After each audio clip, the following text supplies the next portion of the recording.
The golden light of early autumn poured over the cobblestone streets of Paris, bathing the city in a soft, romantic hue. Outside the Grand Palais, a crowd of fashion editors, influencers, and photographers buzzed like honeybees, flashing cameras and murmuring about the opening show of Paris Fashion Week.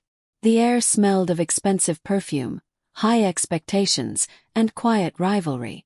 Inside, beneath the vast glass dome of the iconic venue, a storm was brewing, not of thunder but of whispers.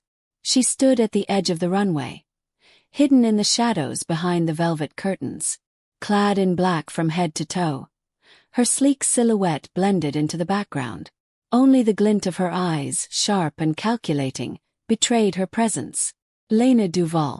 To the world, Elena Vy was a name that had only recently risen in the haute couture scene. A creative ghost, a visionary who refused interviews, never appeared at after-parties, and always signed her sketches with a single letter, E. But 5 years ago she was Mai Vy Nguyen, a rising star from Vietnam, praised for her fresh vision and elegant, evocative designs. Until the betrayal. Until everything was stolen. The spotlight on the runway dimmed, signaling the start of the show.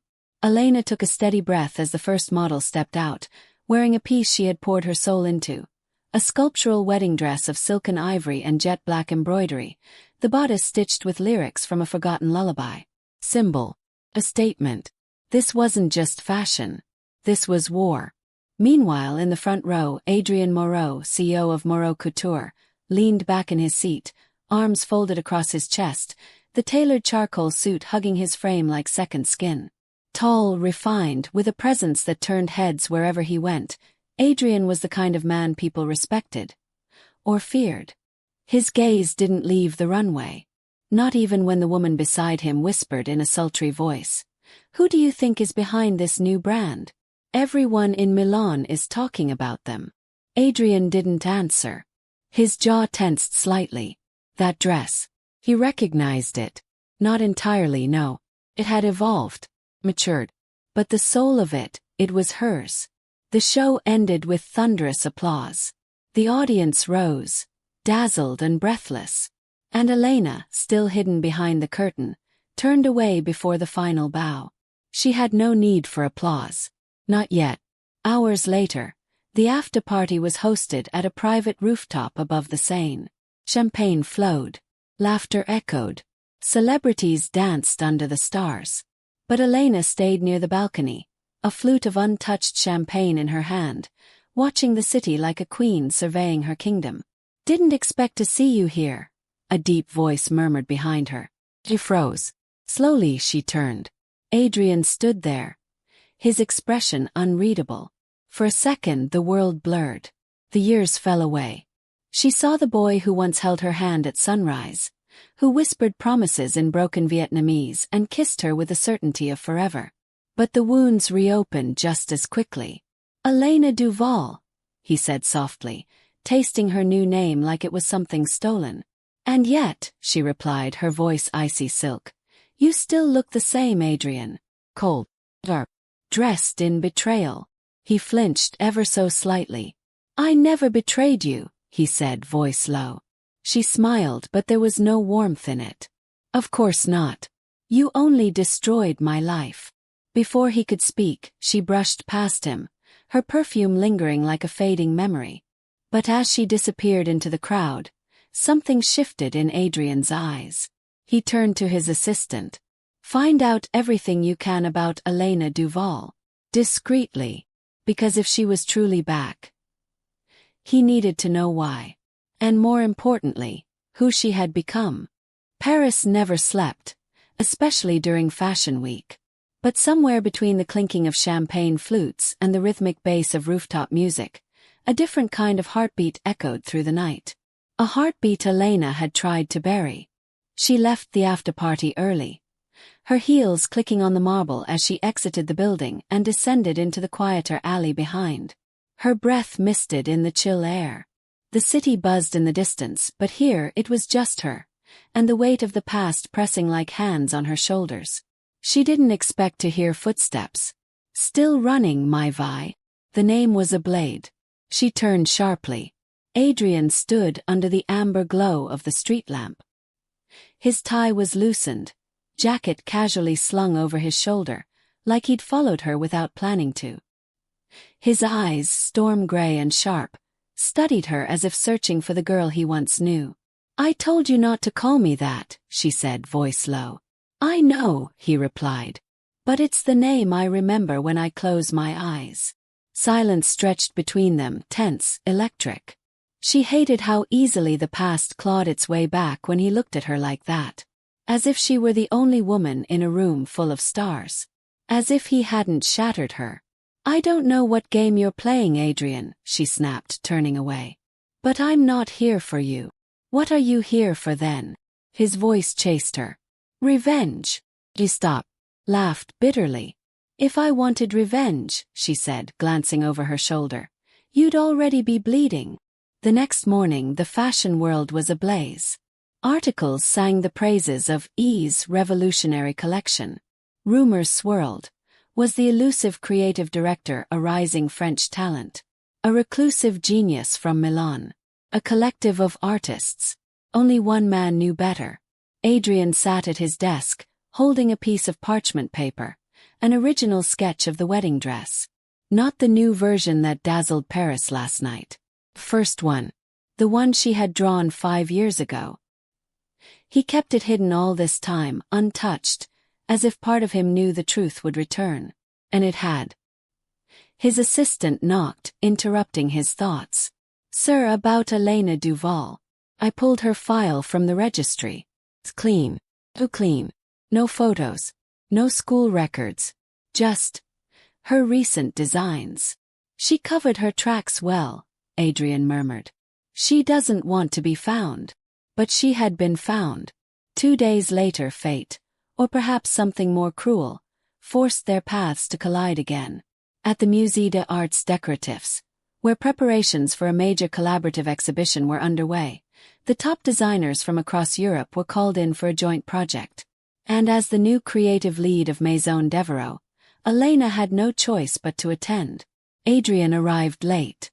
The moment their eyes met across the gilded hall, silence fell between them like a glass wall, transparent but unbreakable. The host, oblivious to the undercurrents, smiled. "Wonderful. Mr. Moreau, Ms. Duval, you'll be co-curating the Legacy of Elegance segment. We're counting on your chemistry." Elena's lips curled into a tight smile. "I assure you there will be sparks." Adrian didn't look away. "There always are with you." The next week was torture wrapped in silk. They worked together, alone in private ateliers, amidst bolts of fabric, draped mannequins and half-finished gowns. The air between them was thick with tension. Every touch was accidental. Every glance a war. One night, while reviewing designs at the candlelit showroom, Elena pricked her finger on a needle. She cursed softly. Adrian, without thinking, took her hand. "Let me see." She tried to pull away, but he held it gently, examining the drop of crimson blooming on her pale skin. "You never used to curse," he said, dabbing her finger with a folded handkerchief. "You never used to lie." He looked up. Their faces were inches apart. "I didn't lie, Vi," he said, voice barely above a whisper. "I never stole from you." Something cracked inside her. Her breath hitched. "Then how did my designs end up under your name? How did you rise while I disappeared?" He didn't answer immediately.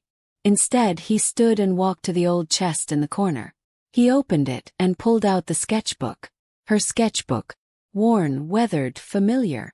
She froze. "That day," Adrian said, placing it in her hands, "I found this on my desk after you disappeared. I thought you left it for me. That you wanted me to finish what you started." Her hands trembled. "I never gave this to you," she said. "I left it with." Her voice faltered. Her heart dropped. Her best friend. Her confidant. Lynn. Suddenly everything shifted. The betrayal. The stolen designs. The silence. Lynn had access. Lynn knew everything. Lynn had comforted her when it all fell apart. And Lynn had vanished not long after. Adrian stepped closer, his voice softer now. You believed I betrayed you. But I've been trying to find you for 5 years. Their eyes locked. There, beneath the years of anger and heartbreak, something fragile stirred. I don't know what to believe, Elena whispered. Then let me prove it to you. And before she could protest, his lips brushed hers. Not a full kiss, but a memory reborn. Promise whispered in touch. She didn't stop him. Not this time. The following morning brought a strange calm. Paris was wrapped in an overcast fog, as if the city itself held its breath.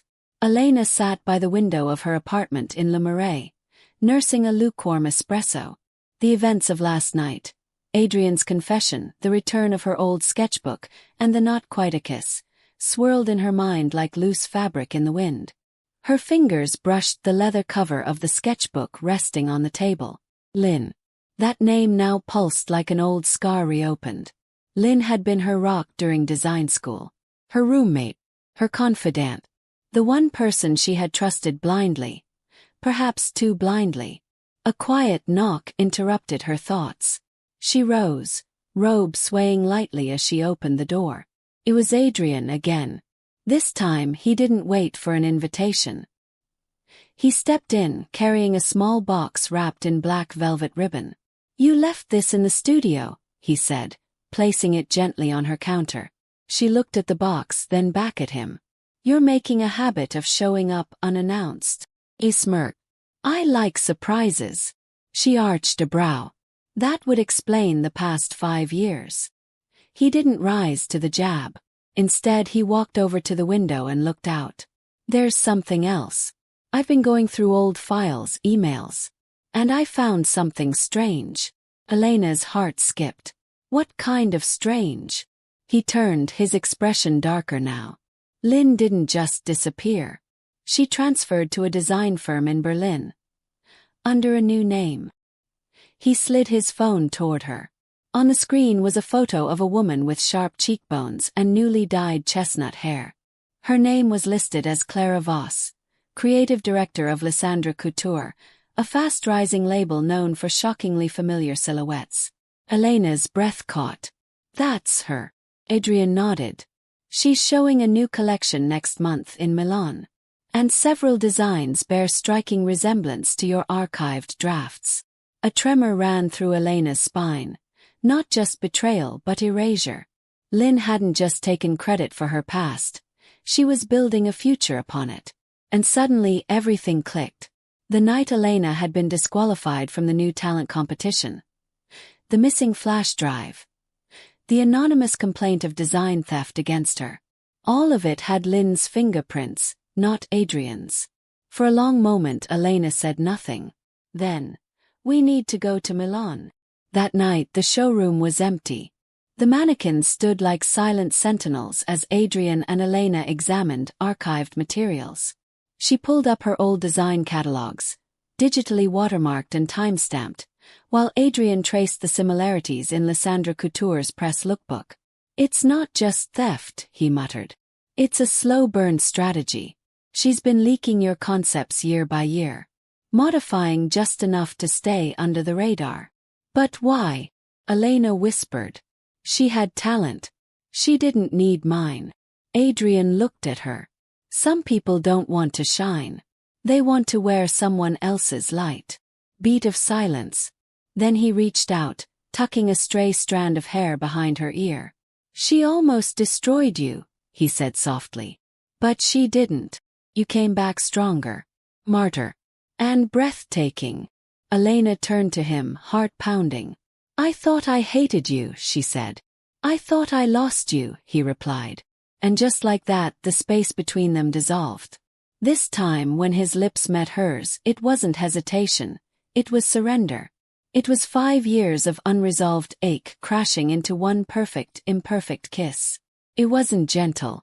It was real. She pulled away first, breathless. This changes nothing. It changes everything, he whispered, eyes burning. 3 days later, they landed in Milan. The city buzzed with anticipation. Lysandre Couture's debut was the talk of the fashion underground. Rumors of a controversial collection spread like wildfire. Paparazzi stalked the palazzo where the private preview was held. But Elena and Adrian didn't go through the front. They slipped in through the back, posing as fabric scouts from a textile partner. Their passes were forged by Adrian's ever-resourceful assistant. Inside, the atmosphere was pure electricity. And then, she appeared. Lynn. No, not Lynn anymore. Clara Voss, in tailored red silk, lips a crimson slash, her voice smooth as aged wine. But when her gaze locked on Elena from across the room, her mask cracked for just a heartbeat. "Elena," she breathed. Surprised, Elena stepped forward. "Or disappointed I'm not still buried under the rubble you left me in." Clara's smile never faltered. "Darling, you were never meant for the spotlight." Adrian's voice cut through like steel. "She created the spotlight." Clara blinked, then smiled wider. "Oh, so this is how it is now. Old flames teaming up like a cheap soap opera." "Not flames," Elena said coldly. "Fire." Without waiting, she pulled out her phone and played a voice recording, taken from an old voicemail Lynn had left her before her disappearance. The tone was soft, almost a whisper. "You'll thank me one day, Vi. Your designs were too good to rot in obscurity. The world deserves to see them. Even if they don't know your name." The room fell silent. Clara's eyes narrowed. "You're bluffing." "Then sue me," Elena said calmly. "And let the lawyers compare timestamps. Or better yet, let the press dissect it." Clara Voss. Fashion's greatest illusion. Has a nice ring to it. Adrian stepped beside her, placing a hand protectively at her back. "You stole her voice. But we're taking it back." Clara turned sharply and stormed out. But the damage was done. Later that night, back at the hotel, Elena stood on the balcony overlooking the Milanese skyline. Lights shimmered like stars scattered across velvet. Adrian joined her, wrapping a shawl over her shoulders. "What now?" he asked.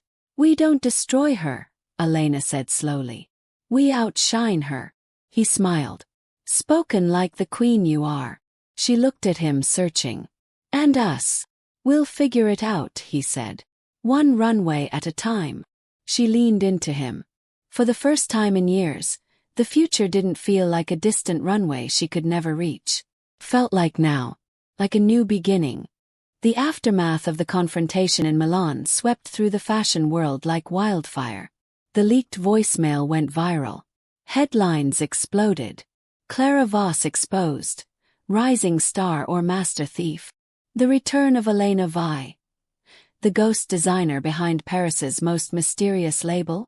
Runway redemption. Scandal, secrets, and the woman who wouldn't stay silent. Overnight, Elena became the name on everyone's lips. Yet fame, she discovered, was a double-edged blade. Applause could quickly become accusations, and every whispered rumor had the power to unravel her rebirth. The brand Elena worked for, Maison Noire, seized the opportunity. With her identity no longer a secret, they announced that she would headline their next runway show in London Fashion Week as their official creative director. It was to be the debut of her signature line, La Marie Inconnue, the unknown bride. 2 weeks later, London. The weather was grey and brutal. Winds swept through the Thames like whispers from ghosts long buried. Elena stood backstage at the Grand Hall in South Kensington where the show would take place. The final fittings were done. Her bridal collection, hauntingly elegant with layered silks, asymmetrical veils, and embroidered secrets sewn into every hem, stood shimmering on mannequins. Adrian entered, a phone in his hand, face grave. He turned. "What is it?" He held up the screen. A tabloid headline blinked. Elena Vy's sketches leaked online. Sabotage or stunt? He stared, stunned. The photos were real. Her most intimate designs, pieces not even finished yet. "This wasn't me," Adrian said immediately. "We locked the files down 2 nights ago." "Then someone else unlocked them," Elena whispered. Panic began to rise, but she forced it down. "Not now. Not when everything depended on this night." Adrian reached for her hand. "We'll contain it. Let me talk to press control." But Elena shook her head. No. If they want a show, we'll give them a spectacle. That evening the show began. The venue was transformed into a Gothic cathedral of light, shadow play and chandeliers. A haunting piano melody echoed through the space, as models emerged one by one, cloaked in bridal gowns that looked like ghosts walking through memories. The audience held their breath. Even the leaked designs, when revealed in motion, felt reborn. What was static on the page had become magic on the runway. And then came the final piece. The wedding dress on the runway. White silk organza flowed like mist. The bodice was corseted but fractured, like porcelain cracked and mended with gold thread. The veil was hand-painted with ink-thin words. She was never lost, only waiting to be seen. The crowd rose to their feet.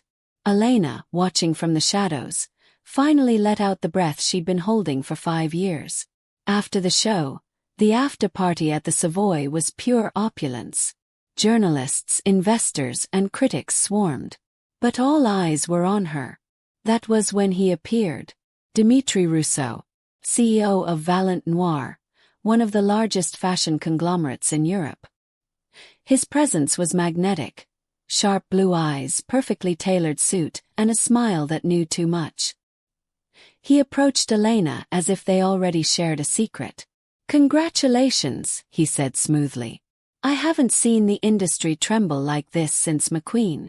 Elena, still guarded, nodded politely. "Thank you, Mr. Rousseau. Call me Dimitri." He handed her a card.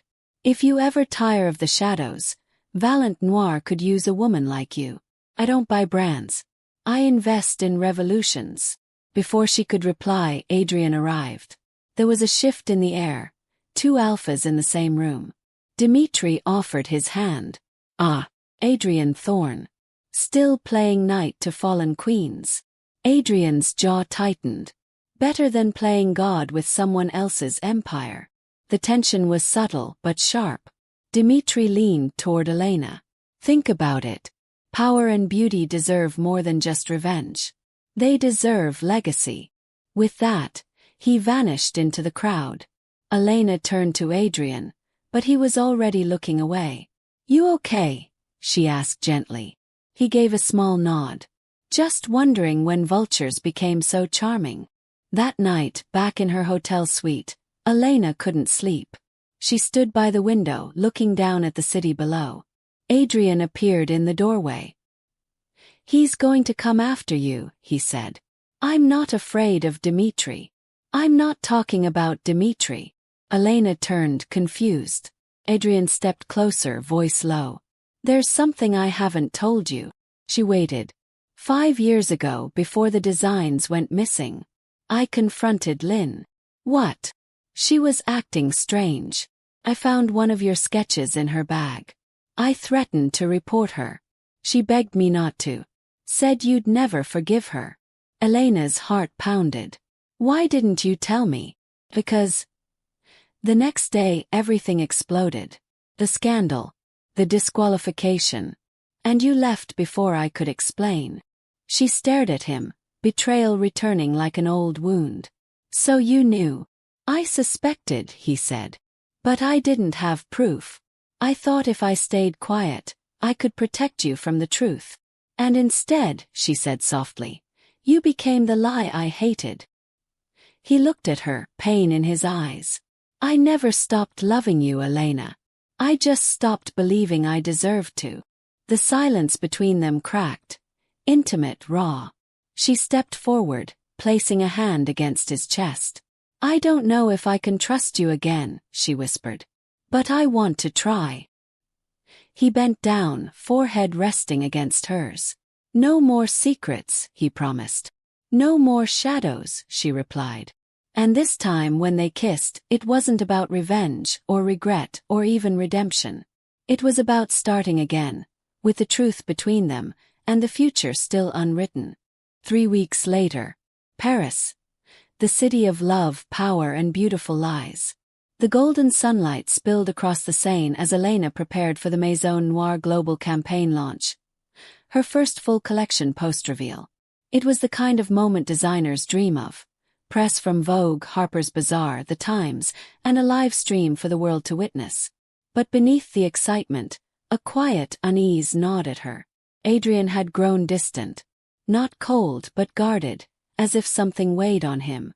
And ever since Dimitri Rousseau's proposition, the industry had begun whispering again. Will Elena leave Maison Noire? Adrian Thorne or Dimitri Rousseau? Which titan will win the crown jewel of couture? She hated it. She wasn't a prize. She was the architect. That evening, at the final dress rehearsal inside the mirrored atrium of the Palais Garnier, Adrian approached her backstage. He looked tired, his suit rumpled, his tie loose. "Elena," he said quietly, "we need to talk. In private." She led him toward the dressing room, past bustling stylists and models. The moment the door shut, he locked it. "What is it?" she asked, concerned. He handed her a black envelope. No label, no seal. Just one word inside. Marrakesh. She frowned. "I don't understand." He inhaled slowly. "It's where Lynn's been staying. Someone sent this to my office anonymously. Along with photos of you." He laid them out. Paparazzi-style shots. Elena walking alone in Paris. Elena laughing with Adrian at the Savoy. Elena sketching by the window of her apartment. Her blood turned cold. "They're following me. Someone wants you to know that they're watching. And they want you to go to Marrakesh." "Why?" "I think they want you to find her." Marrakesh, Morocco. 4 days later. Elena stepped off the plane into the orange dusk, the heat folding around her like silk. The Medina was alive, a maze of ancient walls, spices, and whispered deals. She followed the address Adrian had tracked, an old riad on the edge of the souk. Inside, the air was thick with rosewater and secrecy. And there, standing on the balcony in a white kaftan, was Lynn. She turned slowly, like she'd been expecting Elena for years. "You came," Lynn said softly. Elena's voice was cold. "Why? I never meant to hurt you. You stole my life." Lynn's expression fractured, but there was no denial. "I was scared," she whispered. "You were always better. Everyone knew it. I thought, if I had your design I could finally be seen. Just once. You used Adrian," Elena accused. "You made me believe he betrayed me." Tears welled in Lynn's eyes. "Because he chose you, Elena. Even when you didn't see it, he always did." I hated that. The truth struck like a thunderclap. Everything she had believed, all that pain and silence, had been carefully engineered by the person she had once called sister. Elena stepped closer. "Why now?" Lynn looked away. "Because Dimitri offered me a second chance. He wants to take down Maison Noire. And you." Elena's breath caught. "You're working with him." "No," Lynn said bitterly. "He's working through me. I'm the warning. You're the prize." Back in Paris, the campaign launched with wild success. Elena's bridal collection was praised as visionary, untouchable, and achingly human. But the success came at a cost. A video surfaced on fashion blogs across Europe. Grainy security footage of a heated exchange between Elena and Lynn in Marrakesh. The headlines were brutal. Designer diva's meltdown in Morocco. Elena Vy confronts former best friend. Violence alleged. Too much power too fast. The press had their scandal. Maison Noire's board demanded answers. Adrian defended her. Fiercely, openly. But it only fed the fire. Thorne's mistress or muse. Adrian sacrifices company image to protect Elena Vy. One night, Elena found herself alone in the studio, sketching furiously, trying to drown out the noise. Her hands trembled. Adrian entered without knocking. "You should have told me," she said, not turning. "You knew this was coming. I didn't think he'd move so fast." She finally looked up, her voice barely a whisper. "He's not just trying to steal my career. He wants to ruin me." Adrian stepped closer, took her hands gently in his. "He won't. Because you're not the same girl they burned 5 years ago. She looked up at him. "You're stronger now," he continued. "Smarter. And I'm not leaving this time." Tears welled in her eyes. "But what if I fall again?" "Then I'll fall with you," he whispered. "And we'll rise together." Their lips met, not with fire, but with the quiet desperation of two people clinging to something real. Meanwhile, inside a dark-paneled office in Geneva, Dimitri Rousseau smiled as he watched the campaign footage. He sipped his scotch. Beside him stood Lynn, pale and silent. "She's stronger than I thought," he murmured. "But everyone breaks eventually." He turned toward Lynn. "Time for Act 2. 2 months later, Paris Fashion Week, fall-winter haute couture. The Grand Palais was transformed into a cathedral of elegance.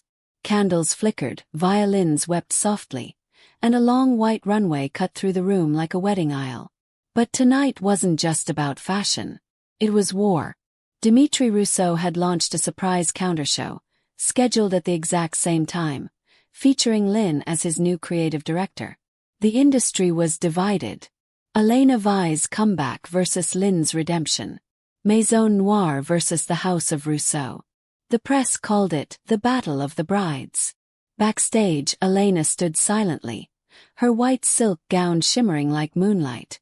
Her team bustled around her, but she barely moved. This wasn't just another show. This was the show.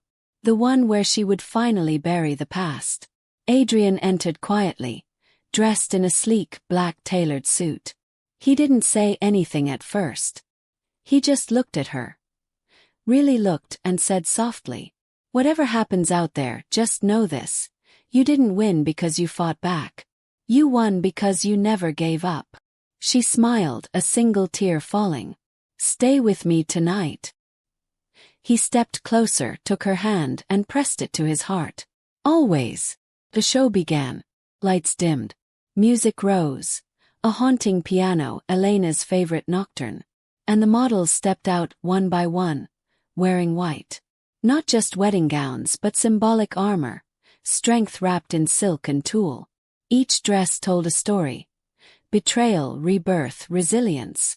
The final model walked in silence. The crowd gasped. The dress was unlike anything seen before.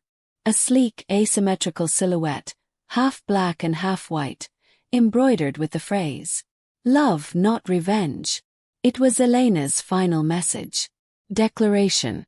She had chosen creation over destruction. Just as the applause thundered through the palais, the unexpected happened. Lynn appeared. Not at Dimitri's show but here. She stepped onto Elena's runway, uninvited, wearing one of Elena's early designs from years ago. The one that had been stolen. The room froze. Cameras clicked. Audiences held their breath. Lynn walked slowly toward Elena, who stood at the end of the runway, hands clenched. When they met center stage, Lynn dropped to her knees. "I'm sorry," she said, voice trembling. "In front of the world, I'm sorry." Gasps echoed. Elena didn't speak. Instead, she reached down and helped Lynn up. No words, only forgiveness. And that was more powerful than any fashion headline. Backstage. As the show ended and the cameras turned away, Elena and Adrian finally slipped out into the night. No red carpet. No press. Just the two of them walking along the Seine. "So what now?" he asked. She turned to him. "Now we build something that no one can steal." He smiled. "And what would that be?" She leaned into him. "A life." 6 months later. Private island. Only close friends, an ivory tent, and a small string quartet. Elena wore the dress she designed for herself, one no one had seen before. Adrian stood waiting by the shore, barefoot in the sand, heart in his eyes. She walked down the aisle, not to applause, not to prove anything, but to love. Real. Redeem. As she reached him, Adrian whispered, "You're the most beautiful thing I've ever fought for." And she smiled. "Then let's never stop fighting." They kissed beneath the setting sun, the waves applauding gently in the background. Prologue. Maison Noire flourished under Elena's leadership. She launched a new line called Phoenix, fashion born from ashes. Lynn started a foundation for young designers, using her story as a lesson. Dimitri Rousseau was investigated for fraud. His empire crumbled. And as for Elena and Adrian, they didn't just conquer fashion. They conquered fate. Together,